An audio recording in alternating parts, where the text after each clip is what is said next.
आपण जे आपलं प्रोडक्ट आहे कॉन्स्टोमॅन U515 त्याचं ॲप्लिकेशन कसं करायचं, त्याचा वापर कसा करायचा ते आपण बघणार आहे या व्हिडिओद्वारे. ह्याचं जे प्रमाण आहे आपलं ते 1:1 ह्या प्रमाणात आपण सिमेंट आणि हे आपलं जे कॉन्स्टोमॅन U515 आहे ते घेणार आहे. 1 किलो आपण सिमेंट घेतलेलं आहे आणि त्यामध्येच आपण आता हे 1 किलो 515चं केमिकल घेणार आहे.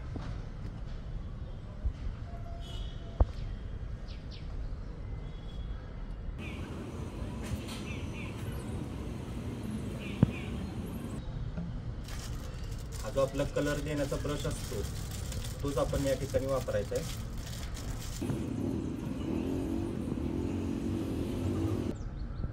आता स्लॅब जिथं आपला लिकेज झालेला असतो त्याच ठिकाणी हे आपण अप्लाय करणार आहोत.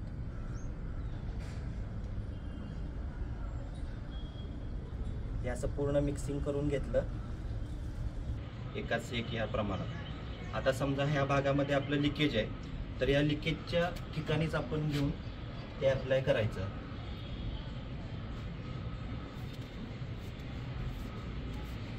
जसं आपण कलर देतो त्या पद्धतीनेच अप्लाय करायचं आहे.